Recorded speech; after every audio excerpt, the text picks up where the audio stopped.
dal leen ak jàmm wàllu politique tàggat yaram ak yeneen xibaar moo gën a fës yéen kaay génn tey jii nii coalition gëm sa bopp nag bokkatul ci coalition Yewwi Askan Wi loolu Vox Populi moo ko fësal ñi xamal ne Bougane Gueye Dany kat ak ñi mu àndal démb dañoo génn nag ci coalition Yewwi Askan Wi xibaar boobu nag ñu ko fësal ginnaaw bu ñu amee ab ndaje li ni mel tam yéen kaay di Les Échos fësal ci xëtam mu njëkk Bougane Gueye Dany kat moom génn na coalition bi nga xam ne mooy Yewwi Askan Wi ki jiite gëm sa bopp nag bokkatul ci coalition Yewwi Askan Wi loolu yéen kaay di L'As moo ko ci yokk Bougane Gueye Dany moom dafa beddeeku loolu La Tribune moo ko bind Bougane Gueye Dany moom dafa génn nag ci coalition Yewwi Askan Wi fas yéene tamit yéebaane coalition boobu li ni mel L'Enquête moo ko ci yokk Yewwi Askan Wi jógoon na waaye Bougane Gueye Dany moom bokkul ci loolu li ni mel L'Info moo ko fasal ci xëtam mu njëkk ñun suñu naataango yi nekk di la tee mooy di fasal ne li ni mel kat ñu bëri ñu ko doon xaar waaye tamit am na ñoo xam ne ragaloon nañ ko ci lu jëm nag ci coalition boobu nga xamoo nekk Yewwi Askan Wi ginnaaw bi nga xamee ne kat PDS dafa génn ak yenn parti nekk ci ko jógee nag bi ñu génnee dem Bougane Gueye Dany moo leen feelu génn ci coalition Yewwi Askan Wi yéen cadre du quotidien national Le Soleil di fasal ne Yewwi Askan Wi kat dafa dàq démb nag lépp loo xam ne jëm na ci réserve Bougane Gueye Dany yi lu ci jëm nag ci wàllu couleur yi waaye tamit ak dénomination yi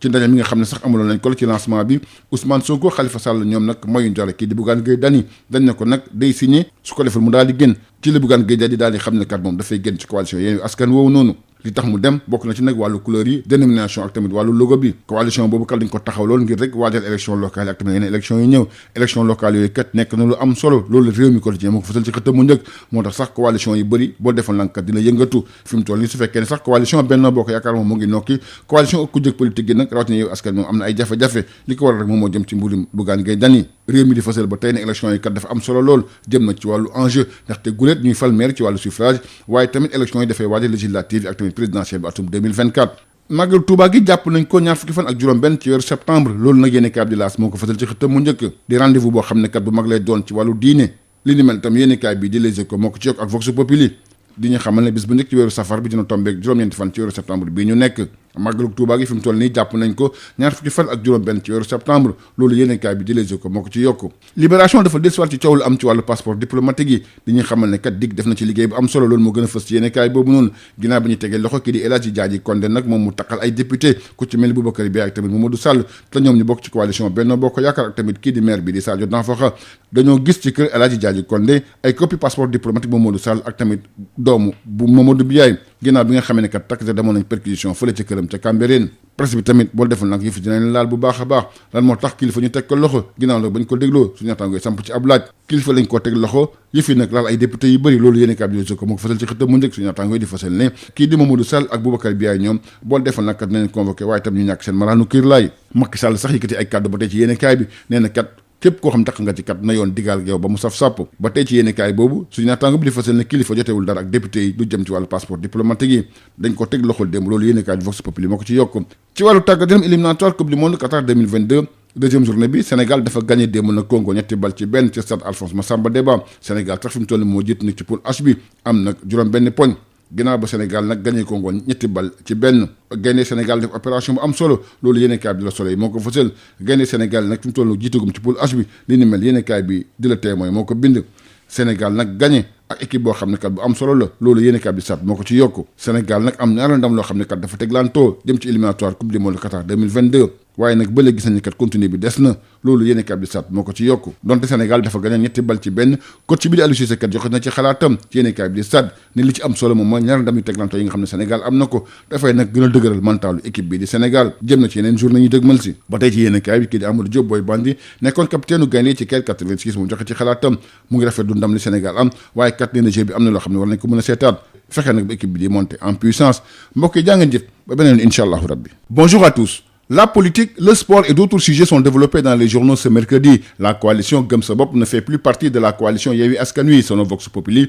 Bougane Gueye Dany et ses alliés qui se sont réunis hier en ont fait l'annonce à travers une résolution qui a sanctionné leur rencontre. Selon Les Échos, après le rejet de sa signature sous réserve qui marquait son adhésion à Yewwi Askan Wi, Bougane Gueye Dany a décidé de quitter cette coalition. Bougane Gueye Dany ne fait plus partie de la coalition Yewwi Askan Wi, ajoute L'As. Bougane Gueye Dany se détache de Yewwi Askan Wi, titre le quotidien La Tribune. Démission de Yewwi Askan Wi, un grand déballage de Bougane Gueye Dany, écrivent nos confrères du quotidien L'Enquête. Yewwi Askan Wi prend son envol, Bougane Gueye Dany se braque, titre L'Info. Selon nos confrères du quotidien Le Témoin, le scénario que certains souhaitaient et que d'autres redoutaient se réalise après les retraits du PDS et de certains partis de l'opposition. C'est Bougane Gueye Dany qui a claqué la porte hier de Yewwi Askan Wi. Nos confrères du quotidien national Le Soleil précisent que la coalition Yewwi Askan Wi a rejeté hier les réserves de Bougane Gueye Dany lors du lancement de cette coalition. Selon l'AS, Ousmane Sonko, Khalifa Sall et compagnie n'ont pas traîné les pieds pour régler le cas Bougane Gueye Dany, qui ne partage pas les choix des couleurs, des dénominations et du logo. En assemblée générale, la conférence des leaders a répondu aux leaders du mouvement Gëm Sa Bopp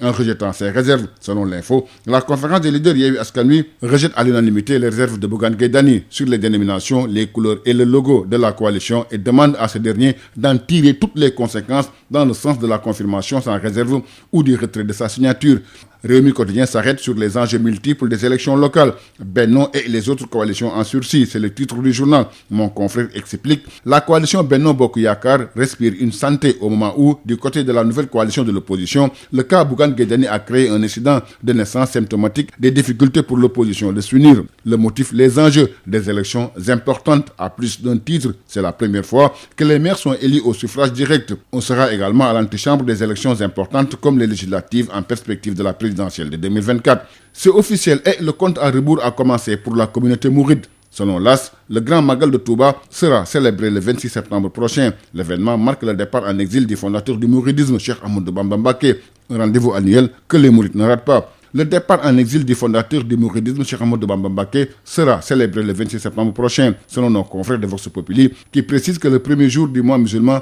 Safar, va coïncider avec le jeudi 9 septembre. Magal de Touba, c'est le 26 septembre prochain, ajoute nos confrères du quotidien Les Échos. Enquête sur les trafics de passeports diplomatiques sénégalais, la DIC ouvre la boîte de Pandore, c'est le titre qui barre la une de Libération. Cueilli, El Hadji Diadji Condé mouille les députés Boubacar Biaye et Mamadou Sall de la coalition Benno Bokk Yakaar, ainsi que le maire Sadio Danfakha. La copie du passeport diplomatique de Mamadou Sall est celle du fils de Biaye retrouvé chez Condé, à Cameroun, lors d'une perquisition des bulletins de paiement d'indemnité parlementaire saisis. La presse risque d'être éclaboussée. Pourquoi Kilifeu a été placé en garde à vue après son audition, s'interroge nos confrères. Kilifeu coincé, les députés mouillés risquent gros, titre Les Échos. Selon mon confrère, les députés Mamadou Sall et Boubacar Biaye risquent d'être convoqués et de perdre leur immunité parlementaire. D'ailleurs, Macky Sall exige la lumière, quelle que soit la personne et quel que soit son statut. Selon toujours nos confrères, le cas Kilifeu n'a rien à voir avec celui des députés. Arrêté hier, Kilifeu en garde à vue pour trafic de passeports diplomatiques, ajoute Vox Populi. En sport, deuxième journée éliminatoire mondiale 2022, les Lions bouffent du Diable Rouge et chipent la première place à la Namibie. Selon Les Échos,